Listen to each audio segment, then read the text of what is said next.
Good afternoon, everyone. It's Mailman Mike Chong, Triple M. Thank you for all the followers and everyone who's putting in for the drawing tomorrow. I will announce the winner tomorrow for the Amazon gift card.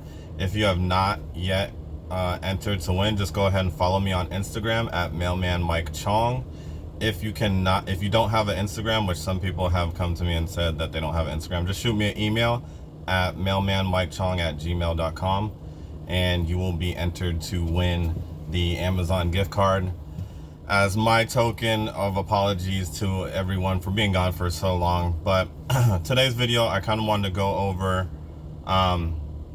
succeeding in the post office. The reason why I say succeeding and why I want to kind of generalize everything is because a lot of the emails that I've been getting and messages that I've been getting are basically going over how to succeed in the post office and how to get faster. So in this video today, I will try and touch on all those things, as well as obviously supervisors. So just follow me real quick. I'll try to make this as quick as a video as I possibly can to not take up too much time. So when applying for the post office, just know that when you're applying and you're filling out your online profile, to fill it out as accurate and as best as you can, and to apply for everything. So I know there's cities around you that you may think are too far, or you may not want to go to. Don't just sit there and wait for your town to pop up. It's going to be the most beneficial, and it's going to be the best if you can get your city. But if you can't, look for that one that's 15 minutes out, or the one that's 20 minutes out. You may not want to do that, but to get your foot in the door, that's the best thing I could possibly tell you what to do. I could advise is to not just look for the city that you're living in. Look for surrounding towns that you wouldn't have a problem commuting to on a daily basis for up to 2 years. You can put in for a transfer when you're a CCA. I have seen it done. I have seen transfers done. I've also seen long distance transfers done from like Texas or Georgia to Florida, where I'm at. So don't think those things are impossible, because you're only limited by yourself.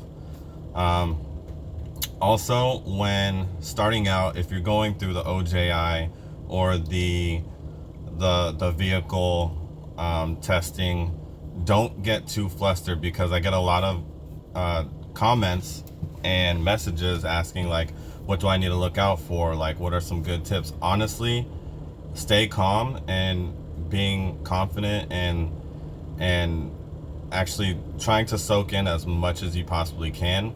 On the driving test, they are going to put cones in the way just so where they know that you're paying attention to your blind spots and your mirrors, because mirrors on every postal vehicle are the key to success in passing those tests. So looking out for your blind spots, minimizing your backing up as much as possible. We like to say don't back up at all. If you need to do a 2-point or a 3-point turn or something like that, a U-turn, we're told at my office to go ahead and do a U-turn instead of actually backing up. So I know in a 3-point turn you're gonna back up anyways, so that's what we've actually pulled to our supervisor's attention, like, hey, you're not telling us to back up just once and just go. You're actually telling us to do a 3-point turn, which we're gonna have to back up anyway. So I mean, I know it's kind of dumb to say don't back up, but go ahead and do a 3-point turn. So if you can do a full U-turn, do a full U-turn.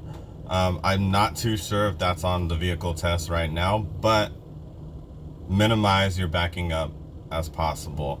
Know to pull the e-brake when you have to, pull the keys out of the vehicle. Also, one thing that I have to hammer is keeping your vehicle secure, because supervisors like to go out, randomly, and postmasters, and check people's vehicles to make sure they're being secured. Now, if you have a driving route, you're not going to really have to secure your vehicle unless you're going into a gas station, or, you know, you're taking those comfort breaks and using the restroom. But if you're on a walking route, you're going to have to secure your vehicle all the time. And if someone can get their arm in, a lot of people like to leave a little gap in the window. And if they can get their arm in and reach the lock, you've automatically come under the radar. Also, buckling up for safety. I know I hit it in the last video, but a lot of people just like to wear the lap belt. They're not wanting to look at that anymore. They're wanting to see the full seat belt coming across your body. I know that's uncomfortable for a lot of people. Me, I never put myself into the position of getting used to just using the lap belt. That's not me. You know, I don't want to create any other reasons for anyone to be able to get me in trouble. That's why, yes, the full seatbelt coming across you is uncomfortable, but do what you need to. Go to the dollar store, get one of those cheap little seatbelt straps that protect your neck and it's not always rubbing up against it. There's just ways to adapt and overcome those different scenarios of being uncomfortable, because believe me, the seatbelt being uncomfortable on your neck is the least thing that you probably have to deal with. Casing up mail, really the key to it is doing everything that's pre-sorted first. All the bundles of mail that are pre-sorted already, do those first. If you're first starting out, take all those pre-sorted bundles and case those into the route, because that's going to tell you the order of pretty much how the route's going to go. Other than that, don't take more than 5 to 10 seconds on each letter. If you can't find it within that first 5 seconds, put it down, stick it to the side. You know, if you're going too slow, someone's probably going to come over and end up helping you out or telling you to go load your parcels or something like that. Other than that, that's really all I can say about casing. I know I gave some advice to people about when you come back to the office and you have a bundle of mail and you have to put it in the throwback case, which is like the vacants, the forwards, the unable to forwards, the UTFs. And I've done acronyms in my past in one of my first videos. So vacant, VAC, forward, FWD. You're not going to have a lot of deceased. You're not going to have a lot of, basically the most that you're probably going to use is the vacant, the insufficient address, or the UTF. And those are the main ones that I normally use. Occasionally you'll get the attempted not known, where the day before you threw it in the mailbox and then they left their flag up, and then you get there and you're wondering why it's sitting there, and it's 9 out of 10 times it's attempted not known, which means that person that you threw their mail in that mailbox, they don't live there anymore. So occasionally you'll come across those. Keeping up with the forward, sorry, I'm rubbing my nose a lot, I have allergies. New thing to me, so I've been taking allergy pills. But anyway, trying to think about what else. Moving straight along into supervisors, if you don't make a lot of waves with the supervisors, meaning like if you don't complain, if you don't call out a lot, you're not gonna really have a lot of problems with them. If you're not learning fast enough and you're not meeting their times like they're wanting you to, they'll probably get on you about that. But speed is going to come with time. If you don't know the route, the supervisors already know you're gonna go slow on it. You know, it's only common sense. And if a supervisor doesn't know that, then they need to not be supervising. Because if I knew that I'm throwing a brand new CCA on a route that they've never done before, I know that's going to take time. It's realistic, it's logical to know that someone's not going to be fast for their first time on the route.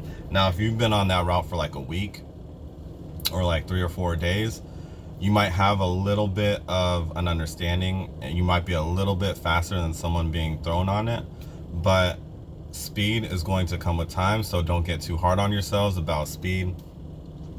And going more into supervisors, I know I've touched on supervisors a lot in my prior videos, but just keeping the waters calm. You know, don't call out, don't complain. Try to do your job to the best that you possibly can, and you shouldn't have issues. Honestly, you shouldn't.